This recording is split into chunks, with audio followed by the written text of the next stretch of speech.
Good morning. Welcome to Mayor's Weekly. We're pleased to have you with us. And this morning we're going to touch on a number of subjects. And I've asked Brent McCarver to join me because he's had some involvement with all the things that we're going to talk about. And first we're going to give you a rundown on the new City Hall. Then we're going to address some comments that's come in on the city Facebook page regarding our parks. Regarding our paving projects, and then maybe at the end dispel a rumor. As you recall, if you watch the Mayor's Weekly, that was really the foundation of having the Mayor's Weekly, is to dispel rumors in this city. The city was fraught with rumors when I came here, and I think we've been very effective in bringing those to an end, and my commitment that we're not going to have a resurgence, because we'll deal with those rumors right here. First, update on Share Auditorium project. We're moving closer to having the project. I think if you were talking about a residential construction project being dried in yesterday, the subcontractors that will install the windows were in town doing final measurements and planning for that. The stonework is being soda blasted, and you say, well, soda blasted, I've always heard about sandblasting. What the contractors told me, that if you were to sandblast the stone, it would destroy the color and the beauty of the stone. So they're using a product that's almost identical to what your wife or your mom or your grandmom uses in her kitchen, baking soda. And if you could, and it's not open, if you could walk in the structure now and look at the south end wall on the inside, that had been painted with, I guess, house paint or whatever, white. And through this blasting process, it's been restored to its natural color. There's more work to be done on outside in the way of blasting, and then I'm told that the stone will receive an application of some sort of treatment coating or whatever that should preserve the beauty of the stone far into the future. But our contractor has done a great job, and they've been most delightful to work with. And like I said, and then this makes sense, you have to get the project dried in before you begin to invest money inside the project. One of the things, and the first rumor we're going to dispel came to us: why did you hire that architect? They messed up the natatorium. Well, the natatorium was built long before my time at City Hall. So when I heard that, I set about to do my own investigation. Was that truly the case? And that's as false can be. What the architect did is they designed what the city could afford to pay for. Now, the genesis of this rumor, I don't know, but was it somebody masking their shortfalls in managing the city from a financial standpoint? Architect did not make any mistakes, and I stand on firm ground. I can document that the architect designed what the city could afford to pay for. Architect is a top drawer architect in the Birmingham market with many major projects to her credit, and she has done a phenomenal job for us. So if you hear that, that falls into the category of hogwash, and I stand firm on that. Like I said, I've documented my position of what happened back with the natatorium. Again, architect designed what the city could afford to pay for. Now, the next thing I want to talk about, and we'll get Brent involved in this too, is we spent a good bit of money in our parks, and let me see if I can get to some of the comments that were made, and I always appreciate the comments. Let's see here. One of the first ones, This says, fix them all up, will you? If your district is not seeing any change, then you need to make some noise. Well, I welcome the noise, and let me tell you what I have since I have been mayor. I have a detailed database where our public works folks have worked in this city every day that they've worked the 6 years I've been in my office. And what you will see is a equitable distribution of money and work effort in our districts across the city. If you'd like to see that, we'll be happy to show it to you. I think it would refute anybody's claim that their district is not getting some attention. Now, question about porta potties and permanent restrooms.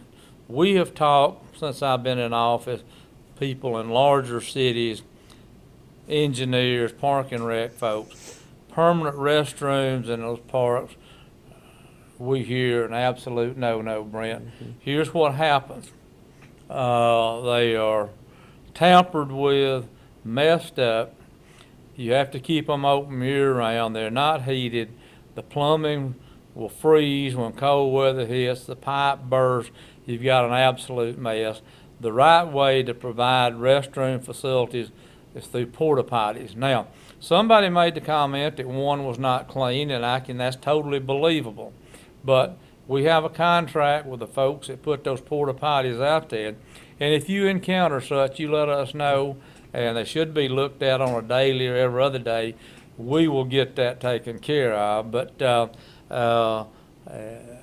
where we're at today, the building of brick and mortar restroom facilities is not going to happen because the challenges of making those things work, and then, like I said, dealing with inclement weather, and get that squared away. Comment about Eagles Point. There's some work being done there, and they need some tender loving care and stocking program of quality fish. Well, I can tell you that the stocking program goes on, and we haven't put any shad in there. Been fishing all of my life, and I just signed a check not too long ago, and we put brim, bass, and crappie in there. It's about as quality as you can get in the southeastern United States. So we're not adding any sort of trash fish or whatever, and the stocking programs is ongoing. Now, Brent, look here. Imagine the parks we'd have if they'd have spent what they're paying to renovate Share Auditorium for their new office. That's right. Now, read that. Does that mean you have a beautiful yard and let your house fall down? That's right. Would that be one way to look at it? I think that's probably right, yeah. I think that doesn't make a whole lot of sense. Let me tell you, City Hall that we're operating out of is approaching 100 years old. Structurally, it's okay, but the new City Hall is going to bring a significant efficiency to the operation of the city. That's where the money flows in, that's where the money is managed, and that's where the money flows out of to do Parks and Rec. So I can't buy into the idea, in fact, this is the idea that you let your house fall down and you have a pretty yard. Well, and you did not take money away from Park and Rec to do City Hall. No. The money to handle Park and Rec is still there. Yeah. That's another good thing. It's not like in the past where you had to rob Peter to pay Paul. I think if we spent $7 million on our parks and did nothing else, we'd look pretty foolish. Probably so, yes, sir. Okay. Now, nice, but can we get an upgrade for Coke Oven Park, Frisco? That is being worked on as we speak. Talked about it just yesterday with one of our council members. You will hear that talked about in our next work session, which will be a week from Friday. If you want to come and hear that, we'd certainly be delighted to have you. Let's see. handicap accessible swings and other equipment. That installation was done consistent with the requirements of the American with Disabilities Act. I can't tell you how many, but I can tell you it's compliance with the American Disabilities Act for that number. Again, permanent bathrooms, I've talked about that. So I guess to recap, you're not going to see permanent restroom facilities at the parks. We're going to continue to build a city hall, and as Brent said, you didn't take money away from Park and Rec. There's been more money spent on parks in the last year and a half or so than's probably been spent in 25 years in this city, and more to be spent. So I'm pleased about that. Now, Brent, let's see if we can't move along and talk about the as I look about the paving here. Well, the project, as you probably remember, was slated to start our big paving project this past Monday on 9th Avenue. And what has happened, we had the good April showers, which we know we need to get the ground ready to bring these plants up. But what it's done, the previous job that Wiregrass, our contractor, was working on, it put them a couple of days behind on that and getting here. So actually talked with them yesterday. It's very likely going to move to the first of next week before they actually get here and get started. But we're going to start the pavement project on 9th Avenue. I know that's a major deal for most of our citizens. And it will run from the railroad tracks at 9th Avenue and tie into, in conjunction with, the overpass project that AlDOT is going to be working on there at Sons, 9th Avenue and the highway. So those two projects will be underway.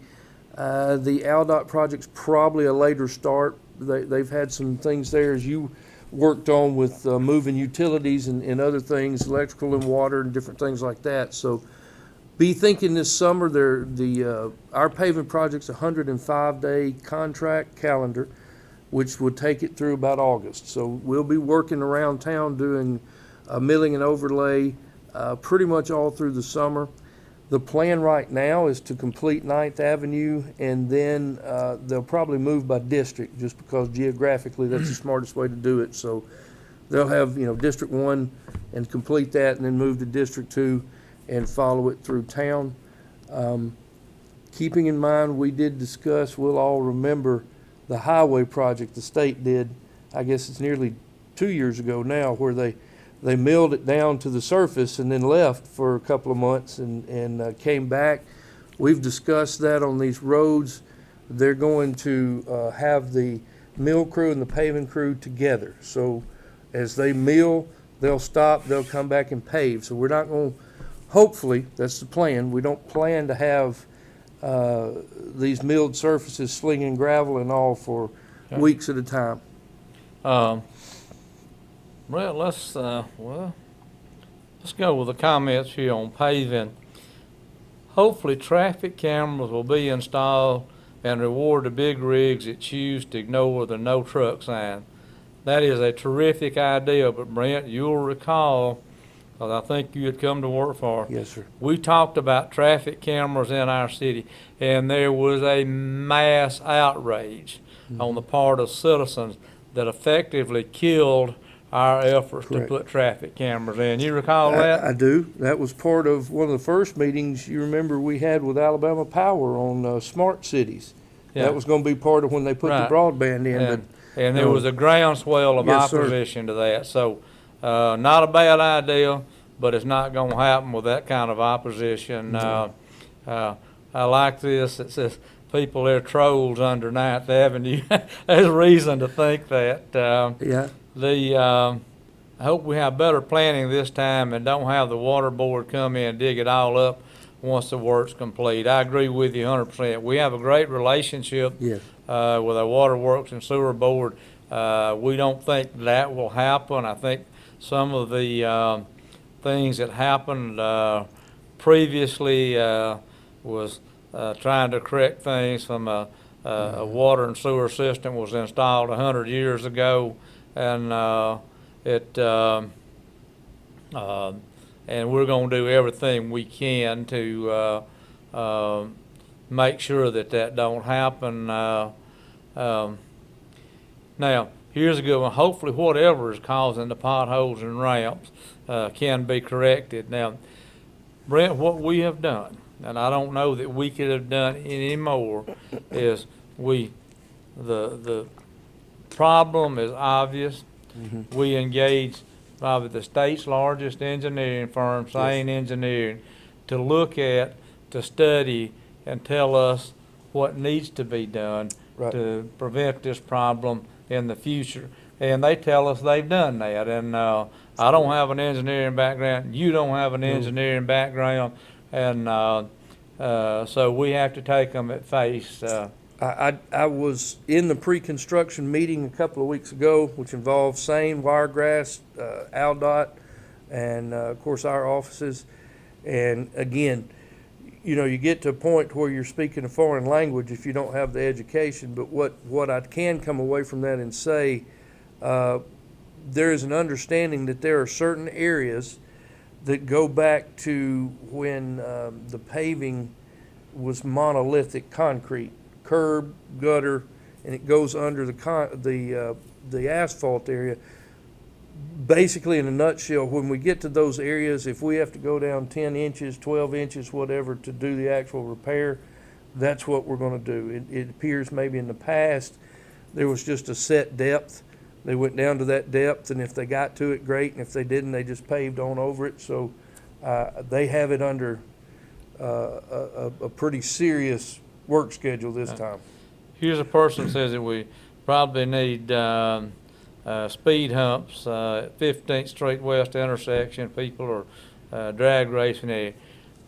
Before my time, the city council passed an ordinance that put in place a prohibition to speed humps.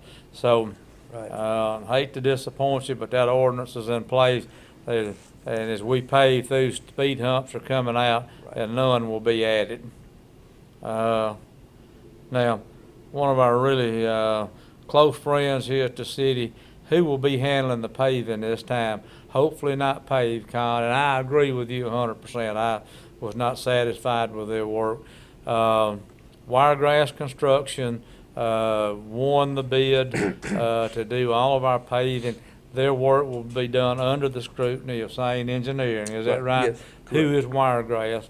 In this part of the state, Dunn has always been the dominant player in paving and whatever. Wiregrass was based in the southern part of the state, and that's probably South Alabama's Dunn, if you will. Right. They acquired an asphalt company that has an operation on Industrial Parkway, an asphalt plant. Right. And very good company. And like I said, they've been a joy to work with, and the fact that asphalt plant is close to the work that we are about to do certainly has generated some savings for us and a lower bid. And but very competent group of folks, and they bought a Coleman asphalt company that owned the asphalt plant out on Industrial, and they have a just an absolutely stellar track record. And but the PaveCon approach is so correctly noted, did not work at all. And so we think we have that taken care of. Now, somebody says, I have a small street I've been calling about that needs work. Well, I will keep calling until I see it done. Well, let me ask you to call us today at City Hall and ask for the mayor, and I will come after you. You shouldn't have to call multiple times, but again, person that wrote this, I have a small street I've been calling about. Call City Hall and ask for the mayor. You'll get me, and then we'll go get busy and see what your needs might be. And somebody said, 9th Avenue again, how long will this fix last? I can't see a second into the future. You can't see a second. And my guess is this rider can't see a second into the future. But as I said, we've done everything to be responsible in our approach to this. And I said, hiring the best engineer, not the biggest engineering firm, and I'd say one of the best Yes. in the state of Alabama to give us guidance Yes. and handle the oversight of doing that. So we'll see. If it's a flop, then we've got somebody to go back to. Exactly. Thanks for addressing the problem. We appreciate those comments. But going back, and I said, Wiregrass will be the contractor doing the work. Should have already been underway, but we can't control the weather. Somebody's got a street that they say they're not getting a response on. Please call City Hall today and ask for me, and I'll have somebody out to look at your problem and we can discuss. Again, I think we have the kind of relationship and understanding with the Utilities Board that there won't be more digging on 9th Avenue. I think the infrastructure that was running under 9th Avenue has now been moved. It has, So yes. is that your understanding? Yes, that is all in the right of way We shouldn't have now. that. Yeah. Now, big trucks. I don't know how many citations we have issued for big trucks. Right. You don't catch everybody. We don't catch everybody that's speeding in Jasper. Right. We won't catch all the big trucks. But I see this, some folks have had been separated from a significant amount of money because of the citations we've issued. And another deterrent to that is that goes on a person holding a commercial driver's license, CDL, Right. on their record. It impacts insurance. If they want to change jobs, if they have these kind of tickets on their record, it gets in the way of it. So we are seeing much less of that. But if you go back in time, 9th Avenue was a truck route. Mm-hmm. We didn't have those problems. So it's easy to think that the big trucks are causing this problem. The reality of the situation, that's probably not the case. The repair work, once the street was cut, was not repaired correctly. Exactly.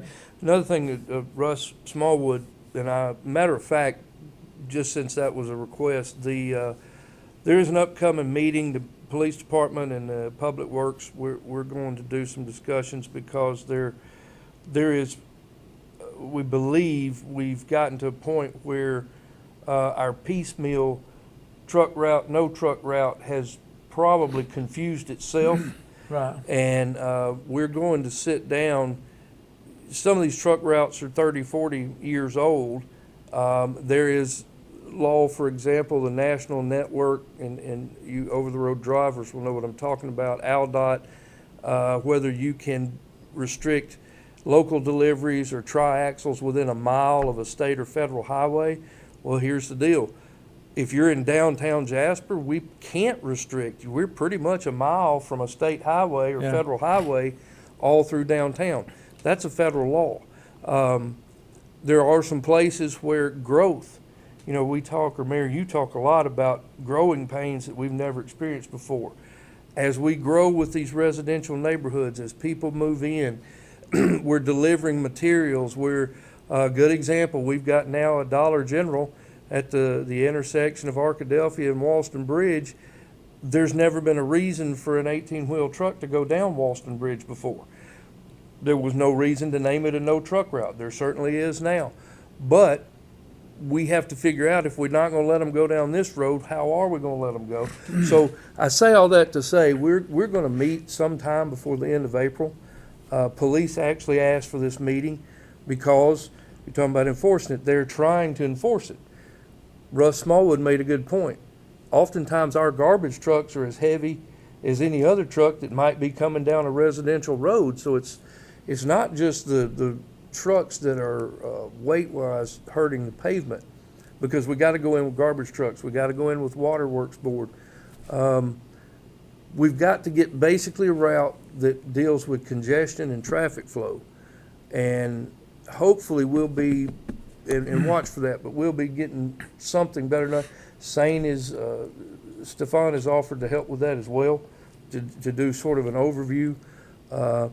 So hold on, we are working on it. It's not something that got this way overnight. And before we just start piecemealing together, changing and putting up signs, we decided we need a better comprehensive plan of how we're going to end this. Yeah. Brent, let's wrap it up with this, dispelling this last rumor. I've heard this one time, and I've heard a million praises of how things are going. Somebody said Jasper's going backwards. I can't think of anything further from the truth than that. Tax receipts are at an all-time high. I think population is at an all-time high. Residential construction is at an all-time high. I was in Tuscaloosa yesterday at a meeting where mayors from West Alabama came together, and I don't know how many times I heard yesterday about what those folks have heard good about what's happening in Jasper.